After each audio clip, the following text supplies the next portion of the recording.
le travail quotidien de nos chevaux, plus que de présenter un spectacle à proprement parler.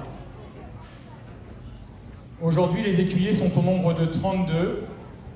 Autrefois militaire, le cadre noir est aujourd'hui civil depuis 1972. Et aujourd'hui, sur les 32 écuyers, seuls 7 écuyers sont militaires, détachés du ministère des Armées vers l'Institut français du cheval et de l'équitation. Les écuyers, lorsqu'ils sont recrutés sur le site de Saumur, sont recrutés pour 4 métiers spécifiques. Le premier, celui d'enseignant d'équitation, donc pour un public de jeunes futurs ou déjà professionnels de la filière équine en France. Le deuxième métier des écuyers, c'est de représenter l'équitation de tradition française, cette équitation de tradition française étant inscrite au patrimoine mondial de l'UNESCO. Et cette représentation, ce rayonnement de l'équitation de tradition française se fait à travers les galas et les présentations publiques. Troisième métier des écuyers, c'est la compétition, soit dans sa pratique jusqu'au plus haut niveau. De tout temps, on a eu des écuyers sur des podiums de championnats, que ce soit les championnats d'Europe, des championnats du monde, des Jeux équestres mondiaux ou les Jeux olympiques, soit dans l'entraînement à la compétition de haut niveau, puisque le site de Saumur héberge des pôles France et que le cadre noir a un rôle de soutien à la Fédération française d'équitation dans sa politique du sport de haut niveau. Et puis, dernier métier des écuyers, c'est de participer à des travaux de recherche, puisque l'on a des plateaux techniques avec des ingénieurs ou des étudiants qui travaillent sur des sujets de master ou de thèse sur l'équitation ou des sujets autour de l'équitation. Et ces travaux, les résultats de ces travaux sont ensuite mis à la disposition de la filière équine en France. Aujourd'hui, on va vous présenter 3 travaux spécifiques des chevaux au cadre noir de Saumur. Le premier travail spécifique est un travail aux longues rênes à l'obstacle qui va être présenté par Patrick Pralon et son cheval Baïkal.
ce tableau des longues graines à l'obstacle est présenté en gala, hein, que l'on soit à Saumur ou à l'extérieur de Saumur. On a choisi ensuite de vous présenter le travail des sauteurs.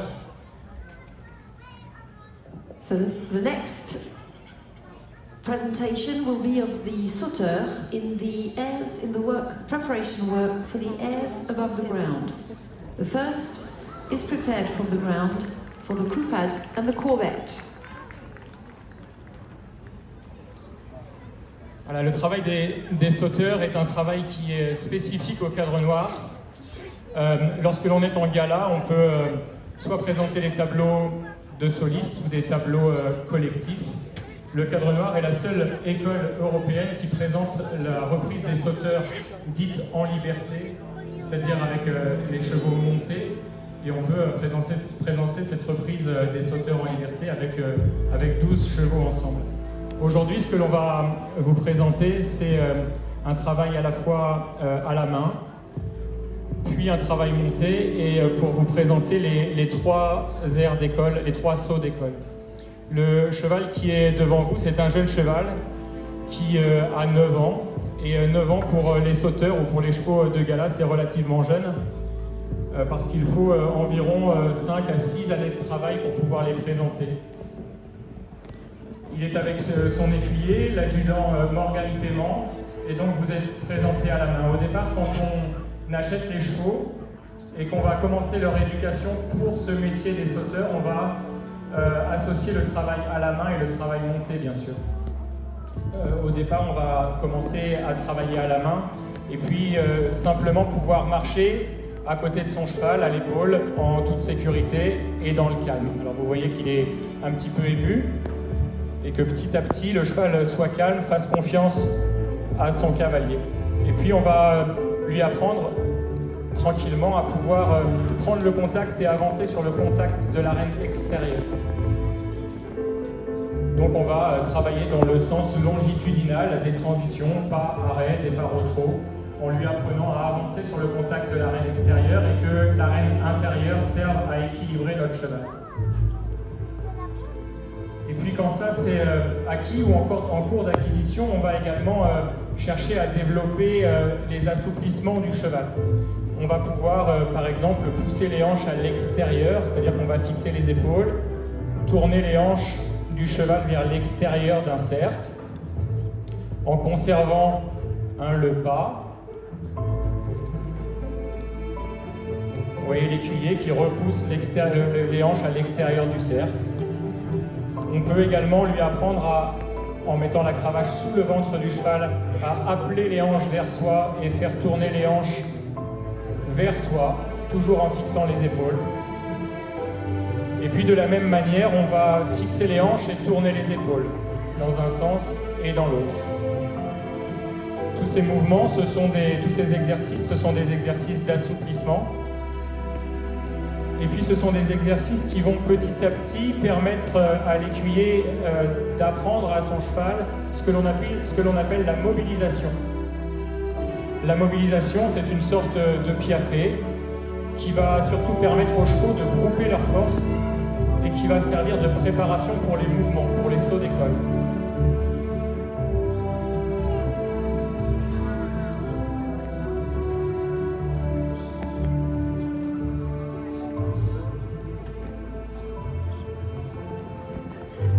Quand ce travail de préparation et de mobilisation avance, on va commencer à travailler les mouvements à proprement parler et on va commencer par le mouvement de la croupade. La croupade, c'est une ruade qui est stylisée. Donc on va partir de cette mobilisation et puis comme on a besoin d'avoir une croupe qui soit légère, eh bien on va chercher à mettre du poids sur l'avant-main des chevaux. Si on met du poids sur les épaules, on va libérer du poids de l'arrière-main, ce qui va permettre au cheval de donner la croupade.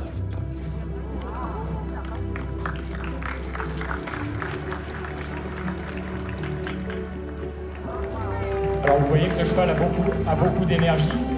Les postérieurs des chevaux ne sont pas ferrés pour éviter les accidents. Les sauteurs sont ferrés devant, mais ne sont pas ferrés derrière. Donc vous voyez, on part de la mobilisation. L'équilibre est plutôt horizontal sur les épaules. Et à l'indication du bras de l'écuyer, eh bien, le cheval va donner la croupade. Au fur et à mesure de son apprentissage, les croupades seront plus hautes, les postérieures seront plus symétriques, et toutes les petites dissymétries finalement du geste sont dues souvent à des manques d'équilibre, et ça vient se paumer au fur et à mesure de l'apprentissage des chevaux. Ensuite, on va travailler le deuxième saut d'école qui est la courbette. La courbette, c'est un cabré stylisé de la même manière. On part exactement de la même mobilisation que pour la croupade, sauf que l'on va cette fois-ci travailler avec des chevaux qui sont plus équilibrés, de manière plus verticale. On va chercher à mettre du poids sur l'arrière-main pour libérer l'avant-main.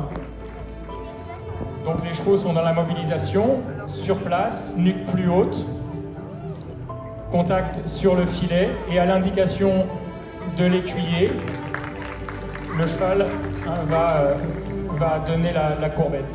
De la même manière, petit à petit, au fur et à mesure du travail, les chevaux vont monter avec le garrot plus en place, avec un geste plus symétrique dans les antérieurs.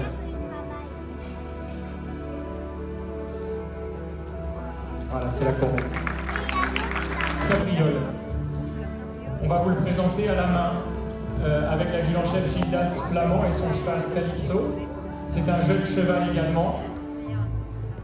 À la différence de la croupade et de la courbette où les chevaux sont préparés dans la mobilisation, on va préparer les chevaux pour la cabriole dans un galop qui est particulier que l'on appelle le terre-à-terre. Le galop, habituellement, c'est une allure à 3 temps, et le terre-à-terre, c'est un galop à 2 temps. C'est-à-dire qu'on va demander aux chevaux de mettre les 2 postérieurs ensemble, les 2 antérieurs, les 2 postérieurs, les 2 antérieurs, ce qui va permettre de libérer l'avant-main, de demander la courbette, et quand le cheval sera à la courbette, de demander la croupade. Et la cabriole porte ce nom parce que ça imite le saut du cabri. The second horse presented from the ground is being prepared for the air above the ground called the cabriole, requiring the most energy.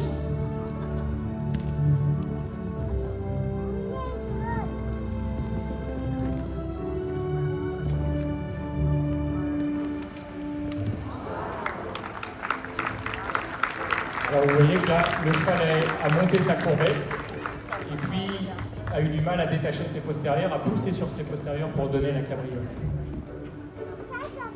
On va refaire tranquillement. C'est un cheval qui est encore en cours d'apprentissage.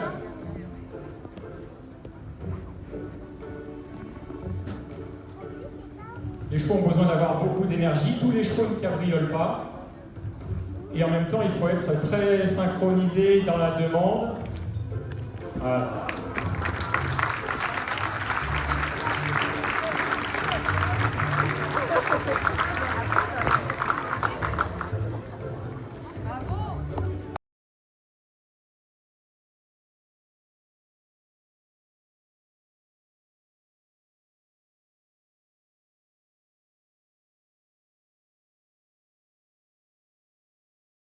Comme le premier, le travail de mobilisation, d'assouplissement avec les assouplissements longitudinaux latéraux, et puis les 2 sauts de la croupade et de la courbette.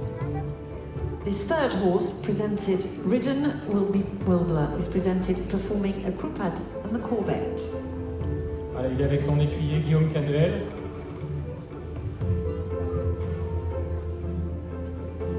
De la même manière, on peut tourner les épaules autour des hanches, tourner les hanches autour des épaules.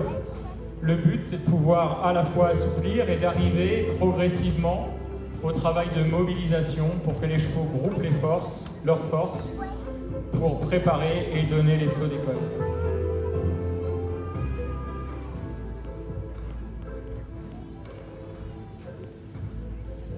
Le travail est souvent fait avec quelqu'un à côté. Donc il y a le maître de manège, Gildas Flamand, que vous avez vu tout à l'heure, qui est responsable à Saumur de l'apprentissage des chevaux et puis de la formation des écuyers pour le travail des sauteurs. Donc vous voyez le cheval dans la mobilisation. Et puis on va commencer par le travail des croupades. La codification entre la demande montée et la demande à pied, elle est légèrement différente, mais les mouvements restent les mêmes. Équilibre plutôt sur les épaules, de manière à pouvoir mettre du poids sur l'avant-main, libérer l'arrière-main, et à la demande, avec le bras de l'écuyer qui ouvre son bras droit avec la cravache, le cheval donne la croupade.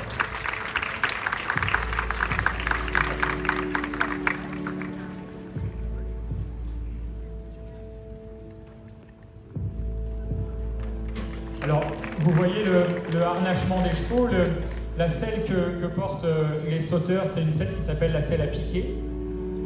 C'est une selle qui est traditionnelle à Saumur. Cette selle à Saumur, elle ne comporte pas d'étrier.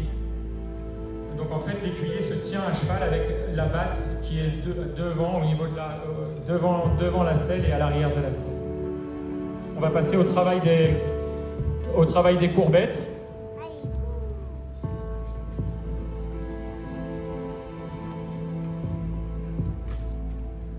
Avec la même mobilisation, équilibre plus vertical.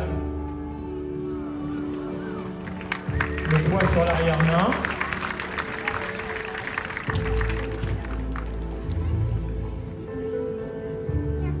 Et la demande est forcément différente de la demande à pied, de tout à l'heure.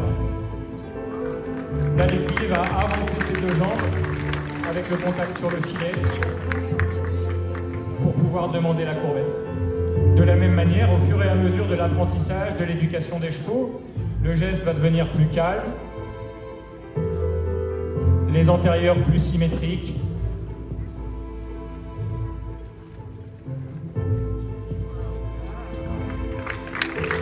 et petit à petit, les deux antérieurs seront plus au même niveau. Alors à la difficulté des mouvements en eux-mêmes, et à proprement parler, on rajoute bien sûr la difficulté de synchroniser ces...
C'était la présentation du travail de l'équitation de tradition française, interprétée par les écuyers du Cadre Noir de Saumur. Well, thank you to the écuyers of the Cadre Noir Saumur for this presentation of the work that they do with their horses.